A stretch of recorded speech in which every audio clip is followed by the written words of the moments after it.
কবরে তিন প্রশ্ন হবে। এক নম্বর প্রশ্ন হলো মান রব্বুকা, তোমার রব কে? বলুন তো সকলে, আমাদের রব কে? আরো জোরে আওয়াজ করে বলুন, আমাদের রব কে? জোরে করে আল্লাহকে একটু ডাক দেন, ইয়া আল্লাহ। জোরে আওয়াজ করে বলুন, রব্বি আল্লাহ, রব্বি আল্লাহ। আমাদের রব কে? জোরে আওয়াজ করে বলেন, কে? এটা আমার কবরের প্রশ্নের এক নম্বর প্রশ্ন, তোমার রব কে? আমার মুখে উচ্চারিত হতে হবে, আমার রব আল্লাহ। কবরে দুই নম্বর প্রশ্ন হবে মা দীনুকা, তোমার ধর্মের নাম কি? আমার মুখে উচ্চারিত হতে হবে ইসলাম, দ্বীনি ইসলাম। আমার ধর্ম হলো ইসলাম। আমার ধর্ম কি? জোরে আওয়াজ করে বলেন, ইসলাম। ইসলাম এমন একটি ধর্মের নাম যা আল্লাহর একমাত্র মনোনীত ধর্ম। আল্লাহর মনোনীত ধর্মের নাম কি? আল্লাহর মনোনীত ধর্মের নাম কি? জোরে আওয়াজ করে বলেন। মুমিন হিসেবে কবরে আমাকে বলতে হবে আমার ধর্মের নাম কি? ইসলাম।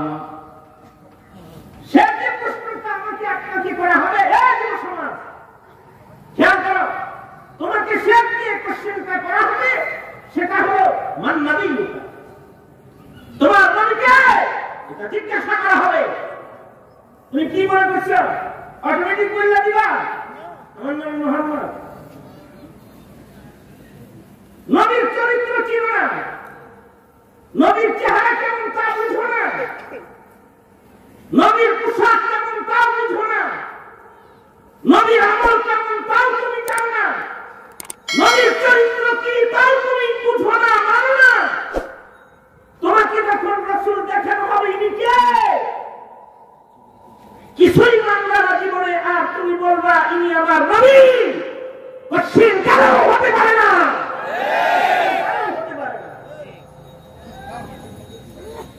হ্যাঁ, তবে ন্যূনতম রাসূল চিনা অথবা চিনাইবার মেহনত যদি আপনি পিতা হয়ে নিজের সন্তানের উপরে করেন, তাহলেও সন্তান চিনবে যে কেন মেহনত করার মতো। মেহনত না করলে চিনব না।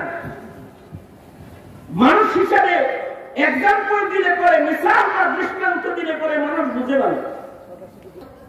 সবচেয়ে গুণগত মানের শ্রেষ্ঠ আদর্শের মানুষ ইন্নাকা লাআলা খুলুকিন আযীম বলে যার আখলাকের গুণগান আল্লাহ তাআলা নিজে করেছেন, যাকে আল্লাহ তাআলা কামিল ও আকমাল পরিপূর্ণ একজন মানুষ হিসেবে কোরআনে আলোচনা করেছেন। কামিল আকমাল মানুষ, মনুষ্যত্বের মানব সৌন্দর্যের এমন কোন সৌন্দর্য নাই যেটা আমার নবীকে আল্লাহ দেয়, আর মানব চরিত্রের এমন কোন চরিত্র নাই যে চরিত্রটা নবীর কাছে বিকশিত হয় নাই, নবীর মাধ্যমে বিকশিত হয় নাই। পূর্ণাঙ্গ মানবিক গুণের শ্রেষ্ঠতম মহামানব মুহাম্মদুর রাসূলুল্লাহ সাল্লাল্লাহু আলাইহি ওয়াসাল্লামকে আল্লাহ তাআলা কিয়ামত পর্যন্ত মানুষের মনুষ্যত্ব শিখানোর জন্য, চরিত্র শিখানোর জন্য পয়গম্বর করে পৃথিবীতে প্রেরণ করেছিলেন। আশ্চর্য বিষয় হলো আমরা সেই মহামানবকে এখন চিনি না, অথবা আমাদের সন্তানেরা মহামানবকে চিনে না। আমাদের সন্তানেরা নেতা চিনে, কিন্তু নবী কি জিনিস তা চিনে না। আমাদের সন্তানেরা দার্শনিক বৈজ্ঞানিকের ভেতরে কি গুণ আছে, কার কি আছে তা জানে, কিন্তু তার নবীর কি কি গুণ ছিল এটাও সে জানে না। অর্থাৎ আমরা উম্মত হয়ে নবীকেও চিনি না, আমাদের প্রজন্মের সন্তানেরা উম্মত হয়ে তাদের পয়গম্বরকে চিনে না। বিধায় সঙ্গত কারণেই নবীর ইজ্জতের উপরে হামলা করলে, নবীকে বেইজ্জতি করলে মুসলমানের দুঃখ পর্যন্ত প্রকাশ পায় না, দুঃখ পর্যন্ত প্রকাশ পায় না। এই রকম নবী পাকের হক সম্পর্কে গাফেল মুমিনের খাতায় আমাদের নাম। অথচ আল্লাহর রাসূল সাল্লাল্লাহু আলাইহি ওয়াসাল্লাম নবী আলাইহিস সালাতু ওয়াস সালাম আর আমাদের ভেতরে যে সকল হক হুকুক আছে, নবীর সাথে এই উম্মতের চার হক। এক নম্বর হক তাসদিকুর রাসূল বিজামিই কামালাতিহি, রাসূলের উপরে পূর্ণ বিশ্বাস স্থাপন করতে হবে নবীজির সকল শ্রেষ্ঠত্ব সহকারে। অর্থাৎ নবীকে শুধু নবী হিসেবে মানলেই হবে না, শেষ নবী হিসেবে মানতে হবে। নবীকে যে শেষ নবী মানবে না সে ঈমানদার না, সে কাফের। জোরে আওয়াজ করে বলেন, এটা কয় নম্বর হক? এক নম্বর হক এটা নবী, যে নবীর উপরে বিশ্বাস রাখতে হবে নবীর সকল কামালাত সহকারে। নবীর যত কামাল আছে সব কামাল সহকারে নবীকে নবী হিসাবে মানতে হবে। তার ভেতরে একটি কামাল যেটা সম্পর্কে মুসলমান হয়েও বুঝতে চায় না, সেটা হলো নবীকে শেষ নবী মানা, নবীর ইজ্জত সহকারে আজমত সহকারে নবীকে মানা, নবীকে শ্রেষ্ঠ পয়গম্বর হিসেবে মানা, নবীকে শাফাআতকারী হিসেবে মানা, আউয়াল শাফিঈন হিসেবে মানা, নবীকে কাউসার পিরানে ওয়ালা পয়গম্বর হিসেবেই মানা। কারণ আমার নবীকে আল্লাহ তাআলা কাউসার দান করেছেন, ইন্না আতাইনাকাল কাউসার। ময়দানে মাহশারে যদি পিপাসা নিবারণ করতে হয় মুহাম্মদুর রাসূলুল্লাহ সাল্লাল্লাহু আলাইহি ওয়াসাল্লামের হাত থেকেই পিপাসা নিবারণ করতে হবে। আওয়াজ করে বলেন ঠিক না? ঠিক না? তাইলে ওই নবীর হাতের পিপাসা নিবারণের কাউসার আমি গ্রহণ করব, আর নবীর হকই বুঝবো না, নবীর হক মানবো না, তারপরে মনে মনে কল্পনা করবো যে আমি কাউসার পাবো না তো কে পাবে। এটা কল্পনা ছাড়া অন্য আর কিছু হবে না।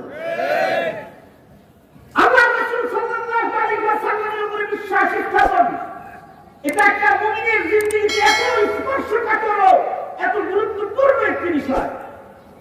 কবরে যাওয়ার সাথে সাথে যে তিনটি প্রশ্ন করা হবে মুমিনকে, সে তিন প্রশ্নের ভেতরে একটা প্রশ্ন এটাও, তোমার নবী কে? তোমার নবী? জোরে আওয়াজ করে বলেন, তোমার নবী কে? এটা প্রশ্ন করা হবে। কবরে তিন প্রশ্ন হবে। এক নম্বর প্রশ্ন হলো মান রব্বুকা, তোমার রব কে? বলুন তো সকলে, আমাদের রব কে? আরো জোরে আওয়াজ করে বলুন, আমাদের রব কে? জোরে করে আল্লাহ কি একটু ডাক দেন, ইয়া আল্লাহ।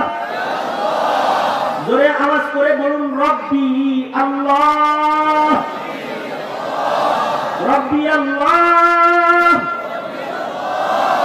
আমাদের রব কে? জোরে আওয়াজ করে বলেন কে? এটা আমার কবরের প্রশ্নের এক নম্বর প্রশ্ন, তোমার রব কে? আমার মুখে উচ্চারিত হতে হবে, আমার রব আল্লাহ। কবরে দুই নম্বর প্রশ্ন হবে মা দীনুকা, তোমার ধর্মের নাম কি? আমার মুখে উচ্চারিত হতে হবে ইসলাম, দ্বীনি ইসলাম।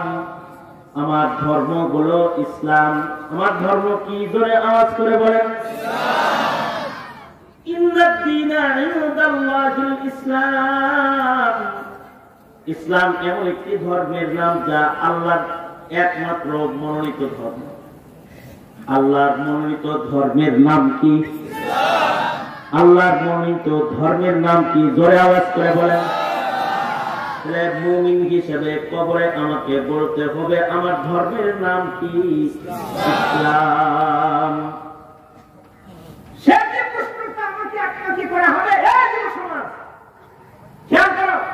তোমাকে করা হবে, সেটা হলো মান নবিয়্যুকা, তোমার নবী কে?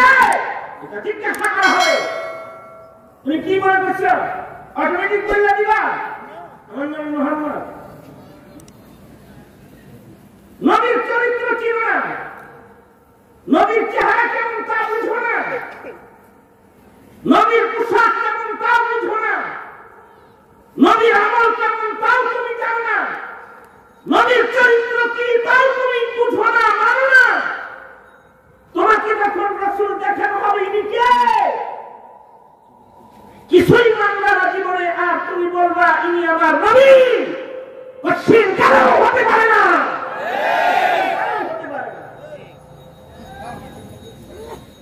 হ্যাঁ, তবে ন্যূনতম রসুল চিনা অথবা চিনাইবার মেহনত যদি আপনি কিতাব হয়ে নিজের সন্তানের উপরে করেন, তাহলেও সন্তান চিনবে যে এটা নবী।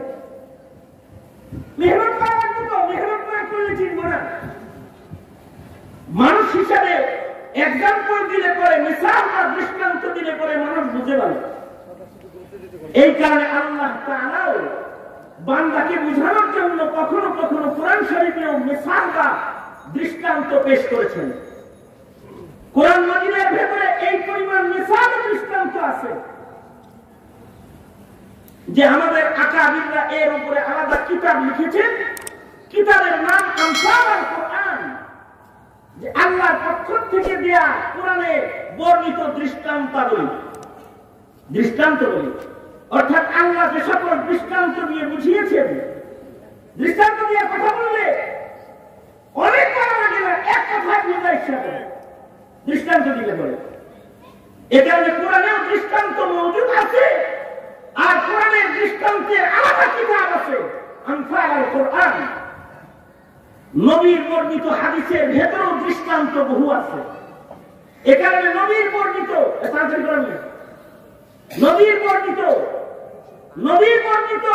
দৃষ্টান্তের উপরেও আলাদা কিতাব আছে। নবীর বর্ণিত দৃষ্টান্তের কিতাবের নাম আমসালুল হাদিস, হাদিসে বর্ণিত দৃষ্টান্তের কিতাব। এর উপরে আলাদা কিতাব লেখা হয়েছে। আর দৃষ্টান্ত দিয়ে কোরআন হাদিস বললে অনেক সময় মূর্খ লোকে বুঝে না। উপমা দিয়ে বললে একেবারে গদিউল জাহিল যে সেও বুঝে। সাধারণ মানুষও উপমা দিলে বুঝা যায়, উপমা দিলে বুঝা হয়। একবার কাসেম নানতুবি রহমতুল্লাহি আলাইহি, হুজ্জাতুল ইসলাম কাসেম নানতুবি রহমতুল্লাহি আলাইহি, দুইজন মানুষকে পৃথিবীতে হুজ্জাতুল ইসলাম বলে। একজন হলো হুজ্জাতুল ইসলাম ইমাম গাযালি রহমতুল্লাহি আলাইহি, আরেকজন হলেন হুজ্জাতুল ইসলাম কাসেম নানতুবি রহমতুল্লাহি আলাইহি, যিনি দারুল উলুম দেওবন্দ মাদ্রাসার প্রতিষ্ঠাতা। ওয়ালায়াতের মাকাম অনেক উঁচু ছিল, কারামত অনেক ছিল না। ইলমের মাকাম এত উঁচু যে সারা দুনিয়াতে ইলমের খেদমতের জন্য ওনাকে দারুল উলুম দেওবন্দের বাণী আল্লাহ তাআলা বানাইছেন। কিয়ামত পর্যন্ত দেওবন্দে যারা পড়ে তাদেরকে কাসেমি বলে বলে ডাকা হবে। কাসেম নানতুবির নিসবতে তাদেরকে ডাক দেওয়া হবে। বড় আলিম, বড় ওলিও কাসেম নানতুবি। ওই যুগের কিছু লোক কাসেম নানতুবিকে বেইজ্জতি করার জন্য একবার জীবিত মানুষ মুরদারের খাটে শোয়ায়া বেইজ্জতি করতে গিয়ে রাতিরা লয়েছে যে, এই দোস্ত তোর এখান ভিতরে লয়ে যাই, আর মৌলভী কাসেমকে বলবো তোর জানাজা পড়াইতে। উনি যখন দুই তাকবীর দিব না, তুই কাফনের ভিতর তুই উঠতে দৌড় দিস একটা। তাহলে মোল্লা বেইজ্জতি হইল, শুয়ে পড়। বন্ধু বান্ধব কয়েকটা মিলে একটা জীবিত মানুষকে খাটের উপরে শোয়া, বাকি কয়েকটা কান্দে করা কাসেম নানতুবি সামনে যায় দাঁড়াইছে। দাঁড়ায় বলতেছে, হযরত কাসেমকে বলতেছে, হযরত জানাজাটা পড়াই দেন না, মাইয়িত রয়ে গেছে। কাসেম নানতুবি তো সাহেবুল কাশফ হুজুর ছিলেন, উনি গ্লাসের দিকে আপনাদের তাকাইছেন। তাকায় আমি বলতেছেন, এরও জানাজা পড়া যায়, এটারও জানাজা পড়তে হইব আমার? হ্যাঁ, মোটা দেখে আয়া হো, মাইয়িত রয়ে আইছি, জানাজা পড়া যাবে না? মানে জানাজা পড়েন, পড়াও জানাজা। আবার বললেন উনি, আমি এইটারও জানাজা পড়াবো? হ্যাঁ, অবশ্যই পড়াইবেন। আমাদের দিয়ে জানাজা পড়ানোর লেগে আনছি। জানাজাটা কিন্তু স্পর্শকাতর একটা বিষয়। মানুষের জানাজাটা ভালো মানুষ পড়া এটা মুমিনের কামনা হয়। মুমিনরা যদি ভালো হয়, কিছু কিছু জায়গায় মানুষ যদি ভালো হয় তাহলে ভালো মানুষ কামনা করে। কিছু কিছু জায়গায়, একটা জায়গা হলো সন্তান জন্মের পরে তার নামটা একটা ভালো মানুষ রাখুক, এটা মানুষ কামনা করে। মানুষের বিয়ের সময় তার বিয়েটা ভালো মানুষের করার এটাও কামনা করে। এ কারণে ভালো মোল্লা মুন্সি দিয়া বিয়ে পড়াইতে চায়। এমনকি তাবলীগের বড় বড় আমির যারা বাংলাদেশে আসে তাদেরকে দিয়ে মোনাজাতি রাখ দিয়ে বিয়ে পড়ানোর জন্য 2000-5000 জামাইরা যায় ইস্তেমায় জমা হয়ে যায়। ইস্তেমায় খুতবা হয় আর সেখানে কোনো খাওয়ান দাওয়ান কোনো কিছু নাই, কোনো আয়োজন নাই, গেট নাই, গাড়ি সাজানো সাজি নাই, গায়ে হলুদ আর কিছু আছে না কতগুলো, এগুলো কিচ্ছু নাই। খালি একজন ওলি কামিল বিশ্ববরেণ্য ওলি খুতবা দেয় আর নামগুলো পড়ে বলে এই জামাইগুলার সাথে এই মাইয়াগুলাকে বিয়ে দেওয়া হলো, এই জামাই বাবুরা কবুল করো, রাজি আসেনি, বাস বিয়ে হয়ে গেছে। উকিলরা যায় আর জামাইরা আলহামদুলিল্লাহ বেয়ালায় বিসমিল্লাহ কাবিল তো কবুল বেয়ালায়, বাস বিয়ে হয়ে যায়। কারণ ভালো মানুষ দিয়ে বিয়ে করাইলে সংসারের ভেতরে একটা ভালো আসর হয়।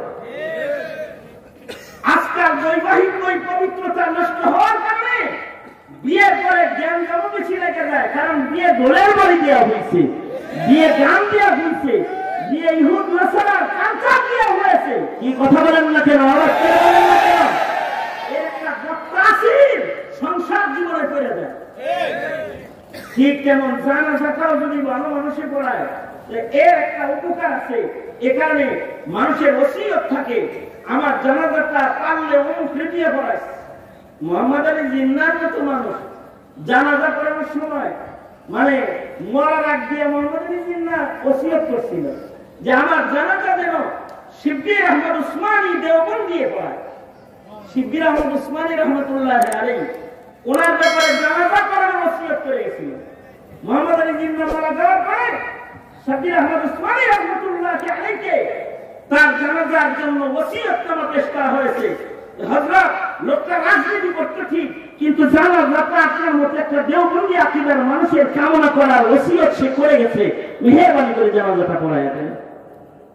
সে চিন্তা করছে সিয়াসত রাজনীতি যাই করি কমাস কম তাহাজ্জুদ যে পড়ে হের জানাজা লয়ে খবরে যায়, এটা ভালো জিনিস কামনা করছে। এখানে মানুষ মৃত্যুর সময় জানাজাটা ভালো কামনা করে। কাসেম নানতুবিকে দিয়ে জানাজা পড়ায় বরকতের জন্য মানুষ, ওনারে বেয়াজ্জতি করার জন্য ওনার দুশমনরা পায় আমরা বইলে দেন, জীবিতটা হয় পায় এবারে বইলে দেন। হযরত কাসেম নানতুবি বলে এইটারে জানাজা করতে গো, হ্যাঁ হযরত এইটারে জানাজা করতে। এমনিতে জানা যায় 4 তাকবীর, কাসেম নানতুবি দিলেন 5 তাকবীর। 1 তাকবীর দিছেন হলে আপনি আল্লাহু আকবার, ওই তাকবীরে হ্যাঁ দুনিয়া থেকে গেছে পরবারে বরকতে চলে গেছে, যিনি দিলেন সেটা আমি ভাবলাম দেব না তো, ওইটা একটা তাকবীর আল্লাহু আকবার। এরপরে জানাজা তাকবীর দিছে আল্লাহু আকবার, 4 তাকবীরে জানাজা করছে।